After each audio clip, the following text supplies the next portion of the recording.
Alright, we're back here with our favorite victim.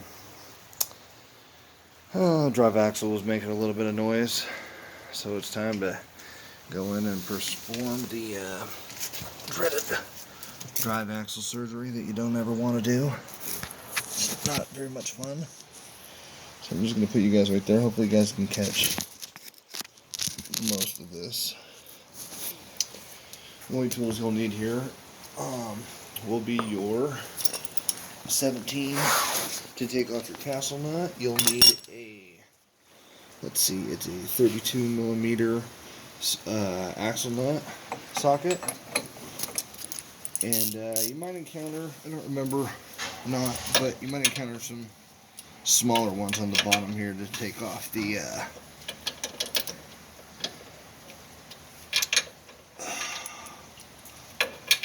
what's it called, the ball joint.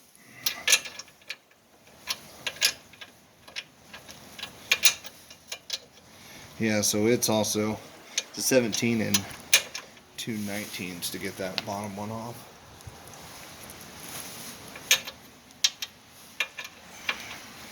Yep. Alright, so your castle nut has probably got a cotter pin in it. So should your axle nut. So you'll probably want some needle nose pliers or some type of, I use needle nose vice grips, and they work pretty good for pulling those things out. I just clamp on and pull. I'm pulling it right now for the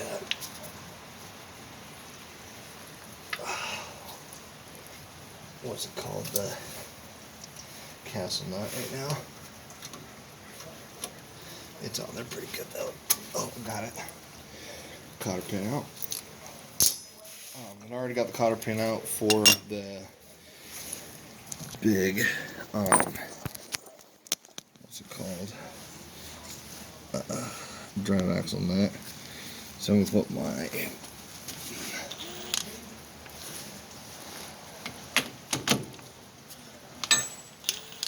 make sure we're in reverse here. And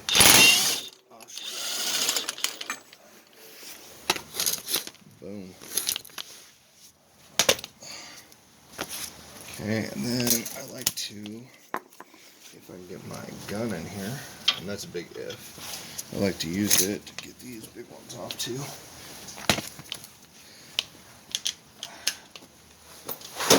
Ouch.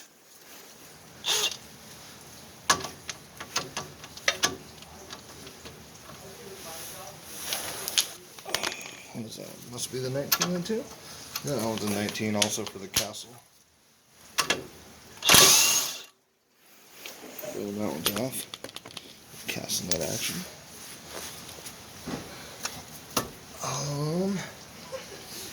Let's see. I hate having to use a pickle fork to take these steering tie rods in and out. This outer tie rod, they're kind of a pain. So like a pickle fork, if you have one, you just stick it in and go whoop, and it pops it up. But it kind of damages these things and makes them seep if you do that. So what I'm going to try to do is get a rubber mallet and tap that a little bit and see if I can just pop it up like that.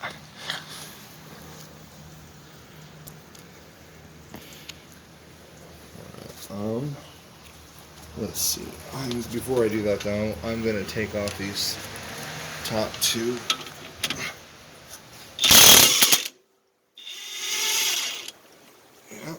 And remember, the trick is that you leave the top one in, and then you take the bottom one off first, else the top one gets stuck.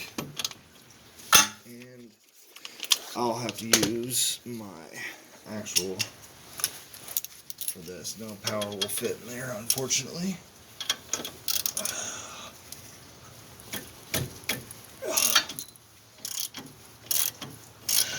And this is still using a 19. Get these off.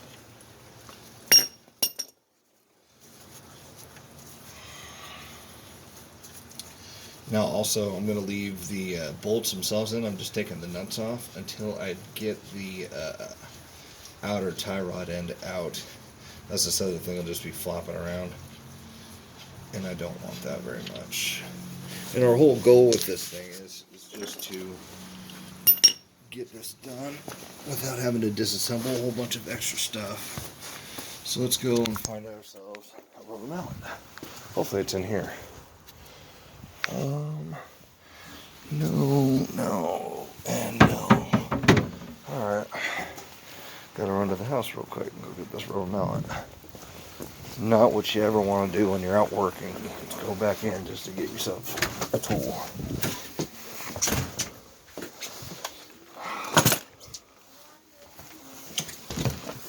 No. And I just had to tell them no to Christmas music because they are doing schoolwork. Highly distracting. Alright, let's set you guys back up down here. Where you can see a little bit of everything. And I'm going to get back in here with my rubber mallet. And try to tap this up a little bit.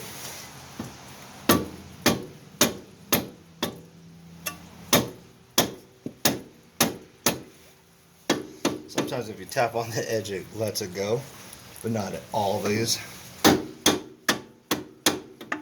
Alright, come on, baby.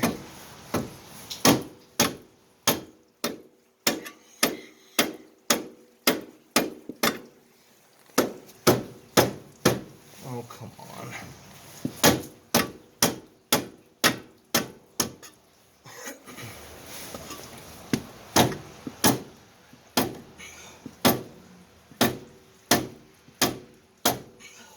Come on, baby. Why so mean?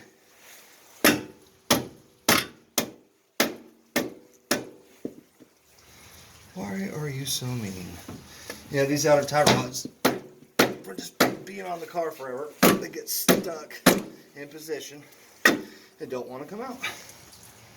But it has to come out because we have to have this off in order to get the exit out. So, if I have to... Oh, man. Pain in the butt. Oh,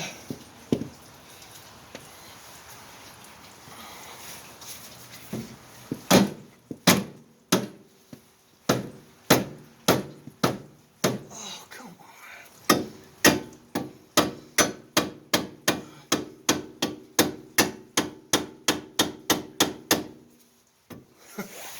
Yep, it gets stuck. What a pain. Okay. Well, I guess this is end of part 1 for right now, because I'm going to have to go and find something to get this little stuck bastard out with. I'm sorry, guys. Follow more for part 2, or hit me back for part 2.